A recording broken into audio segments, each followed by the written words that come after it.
Okay, shall we begin then? So, thank you very much for everyone who came to see this exciting panel discussion, and for everyone who is joining digitally, and to listen to the wisdom of the esteemed speakers and guests. Today we are going to be talking about the evolving consumer behaviors in grocery and online and offline. So I would like to start to open this conversation with asking the opinion of the esteemed retail leaders on what are the three key trends you see in consumer behavior. So what is really changing? I would like you to highlight 1 to 3 trends which you can see.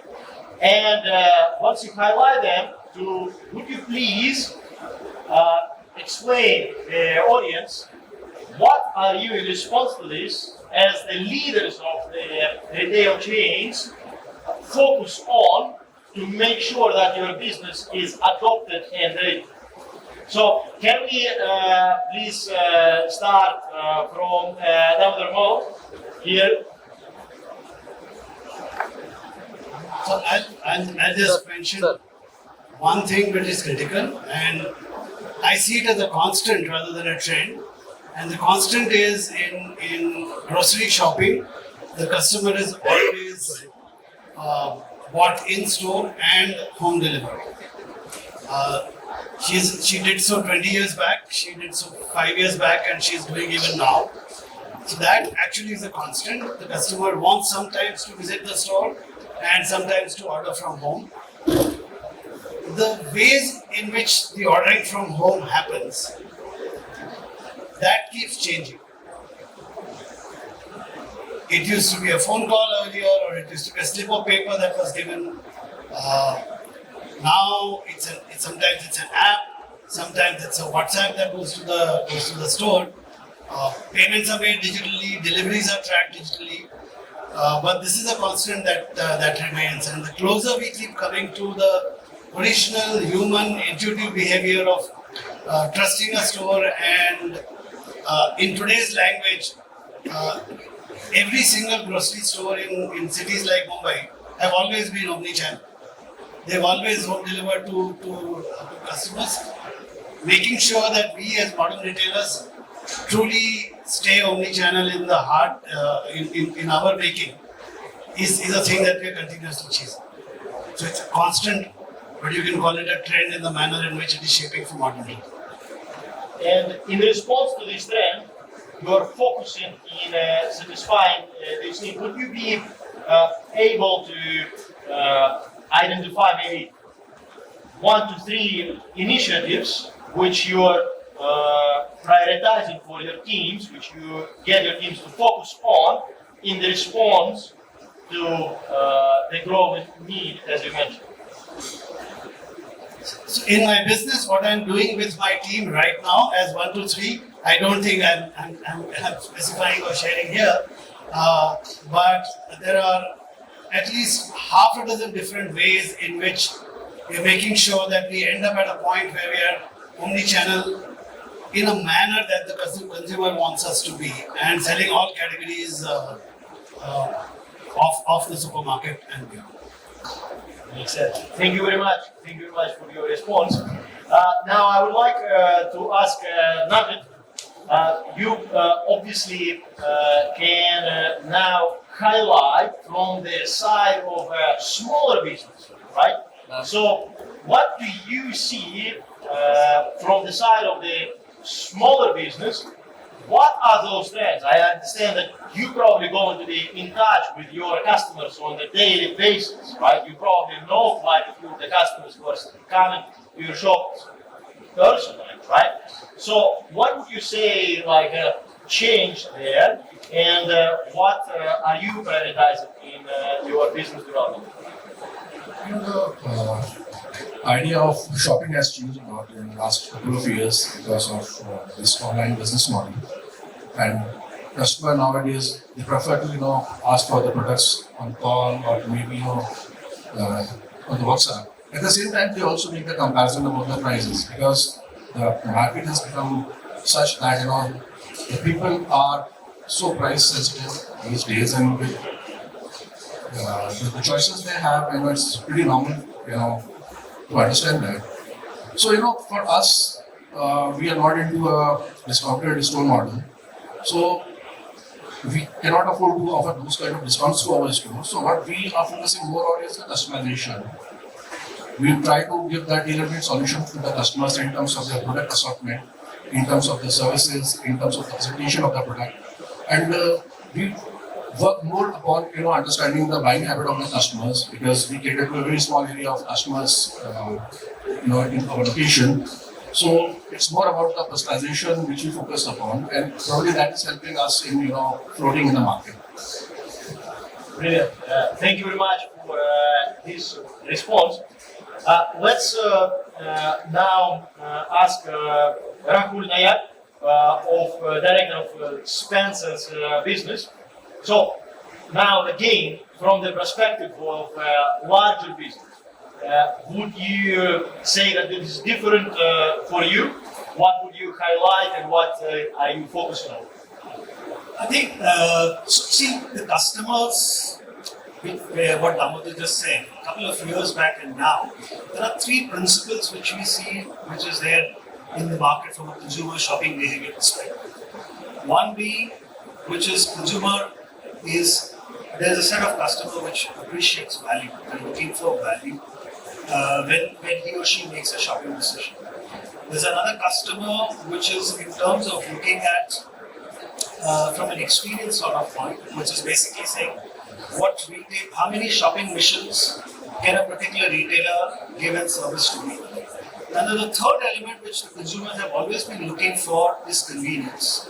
So between the three pillars, the customers are dabbling it. And the way we have looked into our businesses, because we are an omni-channel business, we have looked at different models to address these three elements. So let's say when you look at from a nature basket format of ours, it addresses the experience part of the consumer journey to cater to a customer which is looking for experience while shopping. We have also looked into an e-commerce model which works both for value format as well as experience format, which services or addresses the convenience part in terms of store size and shape as well. And then the third part of it, which is the value format. So I think consumers have been moving between these three principles while making a decision. And now what is happening in the last couple of years is with the technology intervention, the platform of how consumer is making a decision and the speed at which the consumer is making decision is significantly changing. Now, in most times, and especially depending on the geography, digital platform and convenience is becoming a higher pay than experience and value in many cases. So that's how the business is evolving, and it's evolving very, very rapidly in the last few years. From a convenience overtaking value and experience at multiple levels of decision making. That's very insightful that you emphasize also the speed of decision making. So how much it changed. And, you also mentioned the category of the users who are looking, category of the customers who are looking for the experiences, right? I think that will be very interesting to hear from Mayank, as I know he runs quite an experiential shop.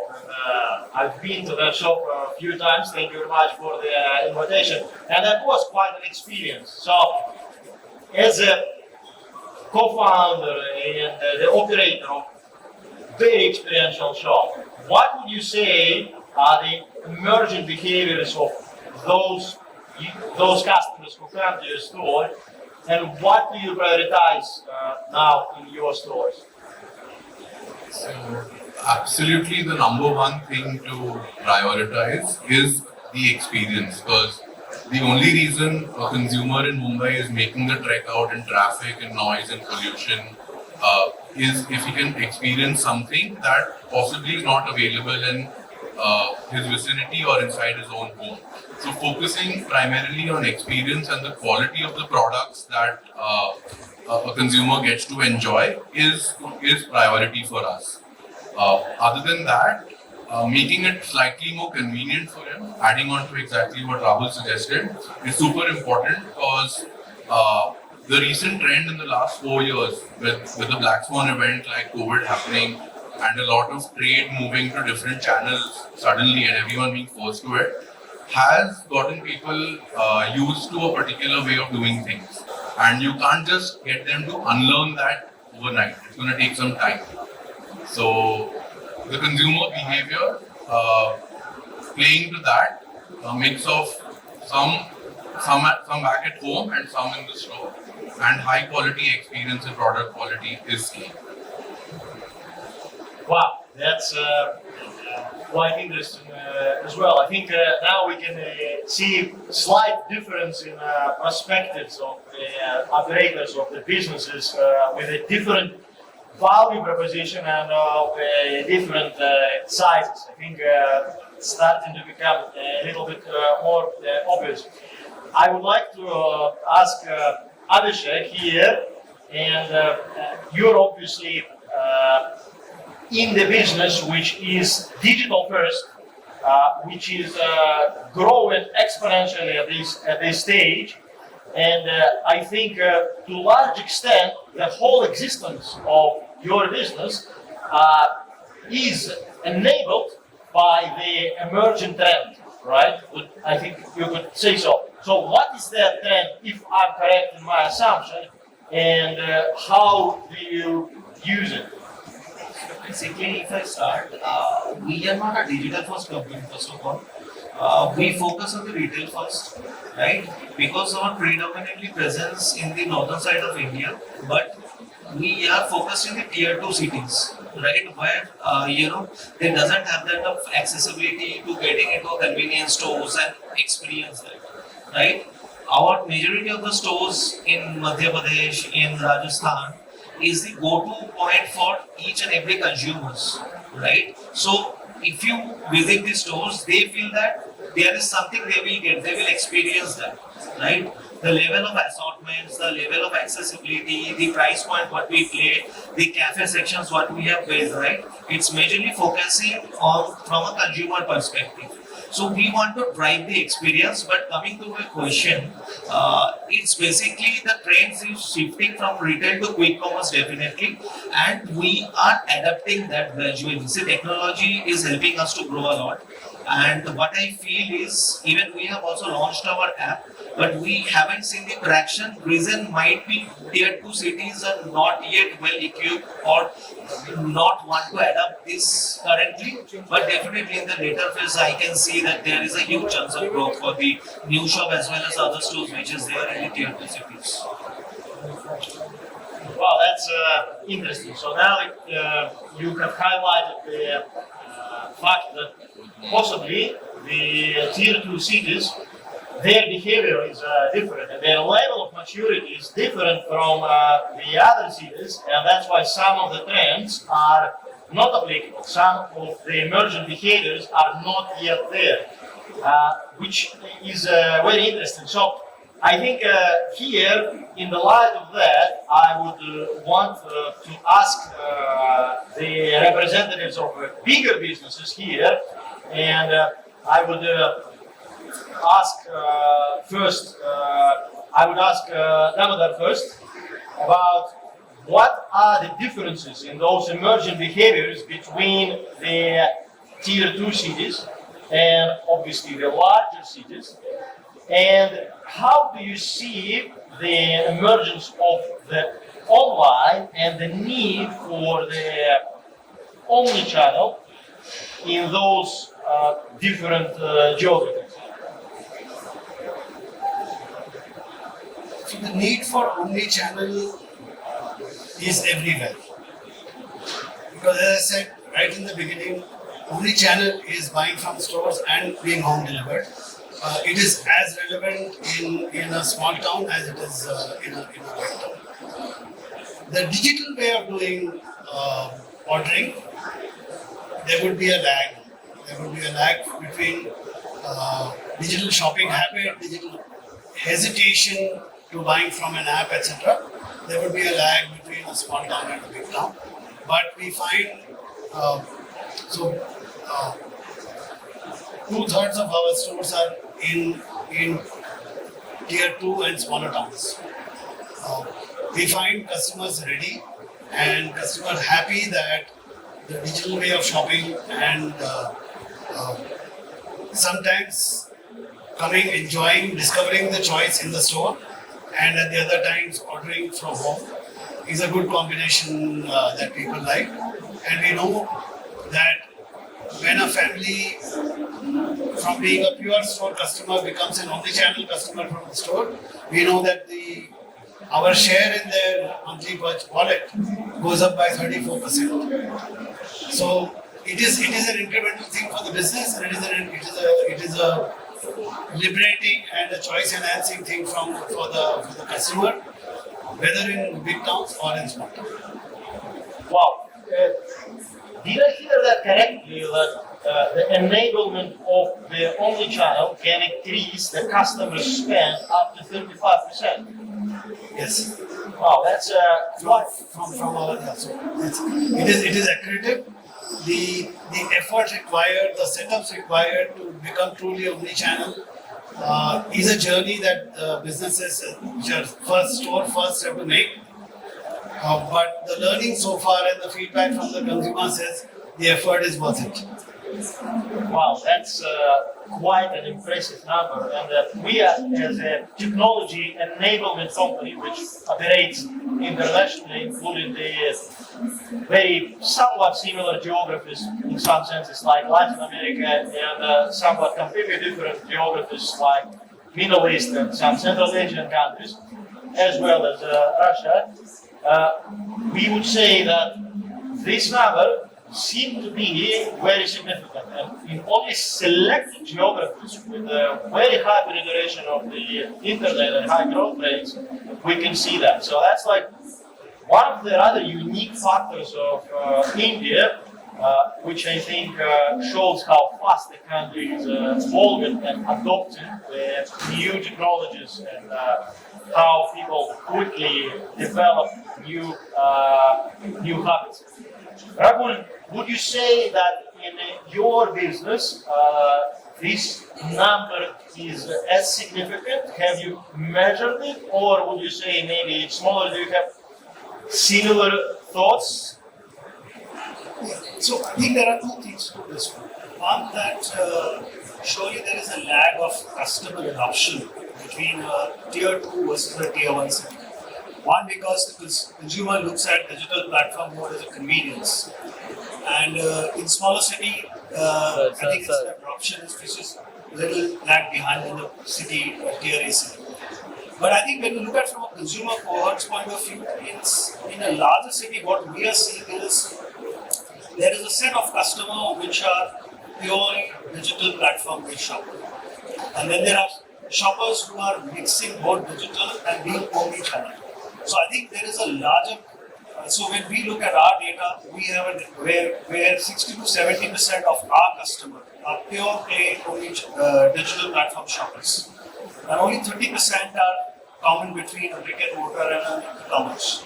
But when I look at the same data in a tier 2 town, the percentages changes a bit, where the consumer shopping online and offline the subset is very similar. However, the percentages of indulgence is very small still, because the adoption rates are still way behind than the larger cities. So that in larger city, the behavior is very different to what we are seeing in a smaller city, from a mix of share of wallet. There are consumers which are purely indulging online and not indulging in brick and mortar. So that's a very unique behavior of a larger city which we see.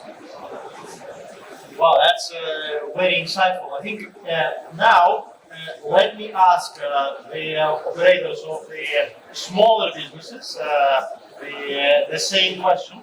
The same question in the light of what the response of the larger business operators was. And let me start with Mayank here. And I know that you are also operate not only the retail store, but you also very much into farms. So you are definitely not a foreigner to the smaller cities. So how would you say is the behavior of the users in the smaller cities compares to the behavior of the customers in the larger cities? So I think adoption follows a trend of where there is exposure first. And till pre-internet, the adoption was very first done only in metro cities and with people with affluence and people who could travel and who could explore. Today, with the democratization of the internet, content and consumerism and a lot is shown to people almost irrespective of where in the country you might be present. So the speed of adoption, I'll say, is increasing compared to probably a decade ago or half a decade ago. But even then, like everyone suggested, I second that there is a lag, and there is always going to be a lag due to economic, social, and just reluctance to change. Whereas if everyone has slight reluctance to change, it's tough to change the way that they were always doing something earlier. Folks in a metro city or in a tier 1 city were used to change much earlier. And आज के दिन में the change is percolating down to smaller towns and villages. E-commerce has perforated there. Quick commerce can't work there because of unit of economics not making sense today. But it will happen wherever there is sufficient mass for it to happen. That's very interesting view. Avishek, I think it would be very interesting to hear your opinion. As obviously, as you mentioned, that you operate very much on the tier 2 cities, right? So, would you say that Q-commerce is going to happen there, or would you say more of the e-grocery land? Or do you think eventually the demand for the quicker delivery and the real omnichannel will come to those cities? Definitely what I feel is quick commerce is having a huge scope over there, right? Because but the adoption is currently not that yet evolved over there. If you see from like Blinkit or Zepto perspective, they are majorly focusing in the tier 1 cities and the cities where they are having good network to start with, right? Now if you see a city like Hanumangarh in Rajasthan, you will not find any kind of like Zepto or Blinkit over there because of the dynamics and the demographics over there, right? But definitely what I feel is quick commerce, the way they are developing currently, right? It's having a huge headroom and a scope to grow, and it will be a very good fair play when the omni channel will work a lot, because from the stores and the convenience stores present over there, the order can easily be fulfilled rather than creating a dark store, right? That makes sense. So you think that essentially for the tier 2 cities, the omni-channel model of, so to say, grey stores or the combined stores, if we can call them this way, is more suitable rather than the model of pure dark stores, which can provide a faster delivery service. Would you say so? Yes, kind of. I will just go with the what you exactly just told me. Namit, what do you think on this subject? Would you agree with that, or where do you see this going from your perspective? From my perspective, for retailers like us, it is essentially changed the way they work upon now. So from the offline business model, it makes sense to us to adopt the changes and go for the omni-channel business model. And that's something which we truly believe in, and we have sincerely working upon it. And I see the omni-channel grows in the future for the medium scale industries like us, medium scale models like us. Interesting. That's very interesting. I think we have slightly different opinion, but I think what everyone agrees here that omni-channel is something like very important. And of course, I'm being a little bit biased here, but I think everyone would agree with me that technology plays quite an important role here, right? And probably all of us as well would agree that we need to learn and know things about our customers to be able to spot those trends and changes in the behaviors earlier than our competitors to enable our growth. So I would ask the next question again, would be very interesting to hear from everyone. What kind of data are you collecting about your customers? How do you track it? How do you collect it? And how do you use it? And let's start now from Avishek. Can you please tell us a little bit of how you do that? Sure. So, from a store perspective, we collect 2-3 data. It's majorly, the bounce rate majorly, what kind of product assortments are there, and what all the bounce rate. So for that, what we want is to fix the correct assortments for the users who are visiting our stores. So to capture that, we have, being a retail tech company, we have already introduced a mechanism to capture that data. And along with that, we also see that which all cohorts, like, the age group and what's their, purchasing behavior, right? So a interesting data what we have, got it doing a thorough analysis that along with cigarette, right, it gets sales a lot. And we were not aware about the fact. And this kind of sales is happening between 12 a.m. to till 6 a.m. in the morning, right? So we take this kind of data like what all SKUs are working with, what SKUs, what's the preference of the consumers, and what kind of products are getting bounced in these stores. This further helps to create a better assortment for these stores and reduce the bounce rate. Well, that's very interesting. So I would like to ask Damodar again here. So as I think noted correctly that few of the things which you collect are the bounce rates, the customer cohorts, and the peak hours, as well as what are the SKUs, what SKUs are bought at which hours, right? And they use these data to adjust their assortment matrix in their stores which have limited capacity, right? You obviously have much larger resources in the big organization, and are you collecting the same data points, and do you collect them with the same purpose, or would you say it's different in your business, which is much more mature? So by the nature of the business, everything that's bought digitally from us, we collect all the information that was mentioned.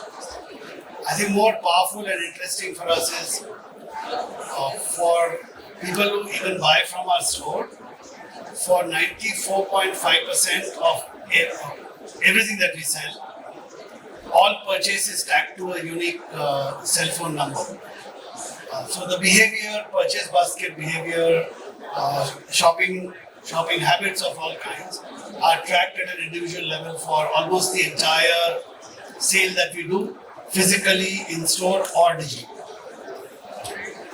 Very useful for working with the shoppers, very useful for working with the brands and vendors, because product launches can be targeted, communication can be targeted based on the purchase history of customers, and commission marketing, because people are members and they earn points from us, it allows us to specifically target communication and campaigns to specific cohort of customers.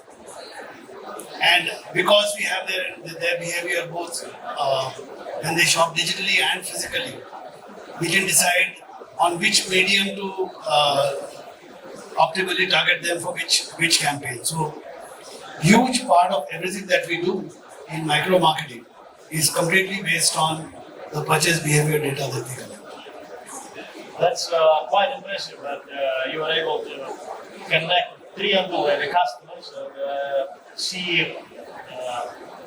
Would you say that knowing what specific customers buy online and offline, would you say they tend to buy the same things online as they buy offline? So the same customer, does he or she buy the same things online, or their online preferences are different? This is grocery purchase basket. So there are things that are monthly purchases for customers who buy online and offline. There's the significant planned purchase for the month and discovery, which involves discoveries of products, etc. That happens in the stores, and the top-up purchases happen. That's the largest chunk of the overlap of customers.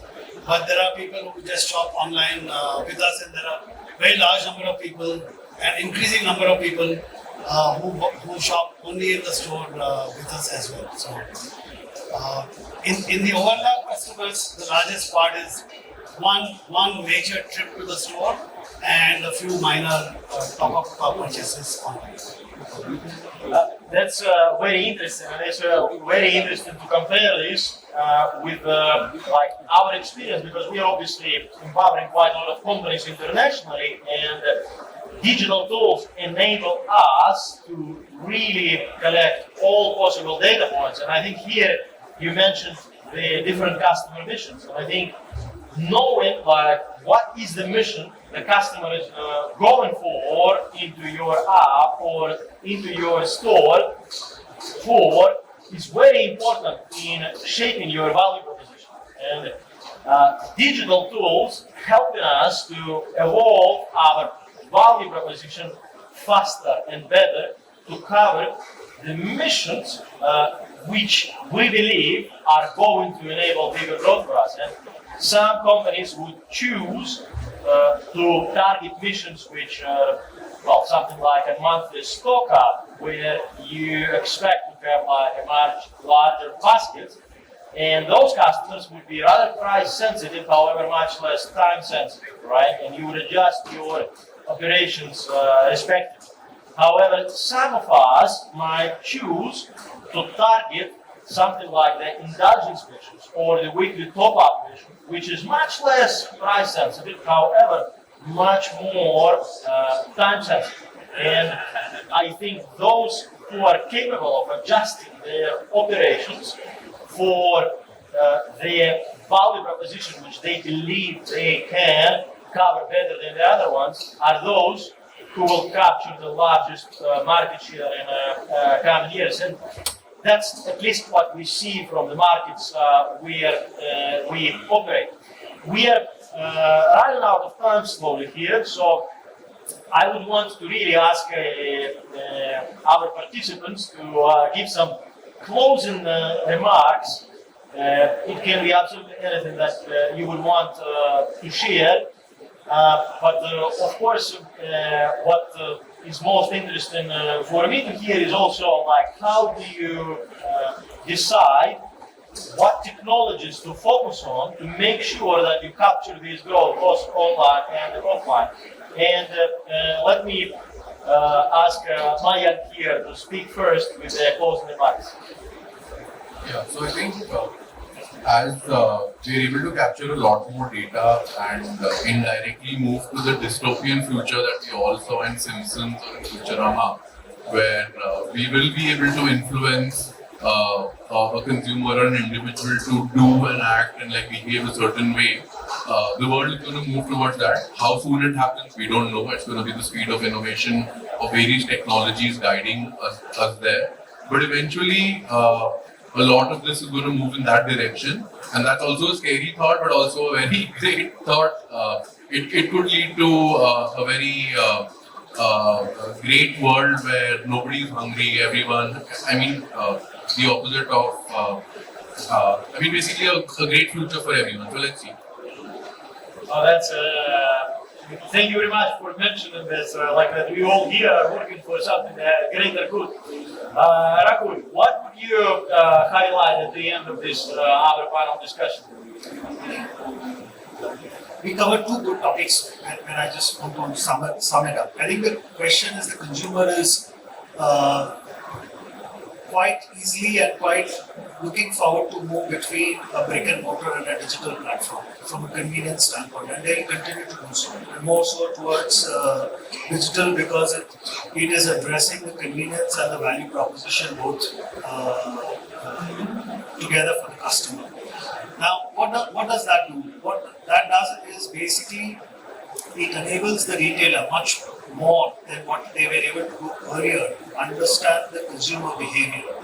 Because the kind of data collection, what is happening on a digital platform is way more significant than a brick and mortar platform. One. Two, what we are clearly seeing is, from a consumer behavior, is that the macro campaigns on Consumer Connect are not so more effective than the micro campaigns in terms of the consumer actually appreciates if a retailer knows him or her better than anybody else, in terms of not from a privacy point of view but from their behavior and from the relevance point of view. So I think as you move more towards the digital platform, micro campaigns and leveraging the data to build the loyalty is going to be a very key way forward for most retailers. Thank you. Thank you for sharing these valuable thoughts. Namit, would you add something to this, or it would be very interesting to hear from you? Is there something that you would want to share, or maybe something that of value that you heard here, which you would want to highlight? We do the offline industry. I mean, we also understand the importance of having the customer data and understanding the customer behavior in terms of their buying habits, their preferences, their choices. So we as a brand, we do it always on a regular basis. We track the customer's behavior. We try to analyze their buying pattern on a micro level as well. So it's just that we are not technically equipped, but still we understand the importance of this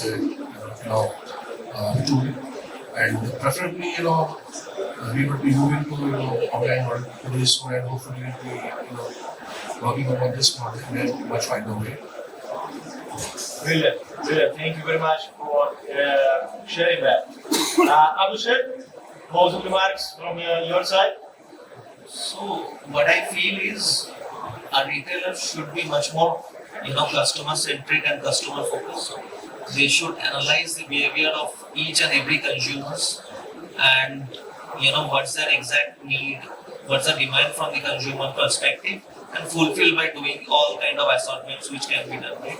The behavioral analysis of our consumers in a retail perspective is very much critical by what I feel is.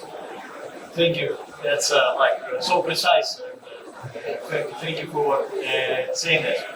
Damodar, you are legendary person in the retail world of this country, definitely. And I think that we would want you to speak last and share your wisdom, maybe a piece of advice for our panelists here from the height of your experience before we wrap up our session. Just one point to mention. As long as your efforts and platforms are dependent on non-hesitant work with English language in India,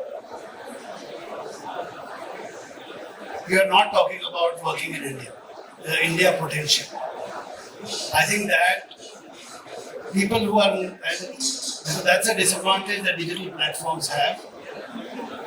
The consumer cohort, which is comfortable and non-hesitant in dealing with completely English language interfaces,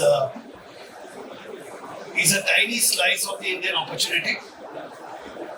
If you're a technology player or if you're a business player, unless you do languages, unless you learn to do voice, unless you learn to do video, the digital platform access will always fall behind the physical store's ability to communicate and transact with the fuller India. So that's the one thought. I thought all of us here are a very, very tiny part of the Indian opportunity. and the real India actually is beyond, and all of us have to work to make sure we are ready and we are able to top that, because that part of India is equally ready and has the incomes and the aspirations. The interface, like I said, earlier it used to be different interface. The most popular language in India is the WhatsApp language, where phonetically all languages are spoken, but digitally it's written in the Roman script. I think until our interfaces learn to work with that, the digital platforms will miss the largest part of the Indian potential. Wow, that is so valuable, and I think it's. I really appreciate you saying that. That's directly applicable for our business, and it's just like it struck me that we have like quite a lot of support charts, right? Especially for the courier network, which we empower with our white label technology, and in those support charts, people in different countries are communicating in different languages, and then there is a system which actually translates that. So they exchange voice notes as well as the text, and then they use translation. So sometimes they are not even able to communicate with each other over voice. However, they are able to communicate over text in different languages, which is being translated into something that they can understand. And communication is so much of a key. Like the way how we put it, that the WhatsApp is the quite a bit of language here. Well, that is definitely very valuable. Thank you very much. Thank you very much to yourself, and thank you very much for our valued panelists for sharing these thoughts. I hope that was valuable, and we are looking to do more of this. Appreciate you all coming, and thank you again.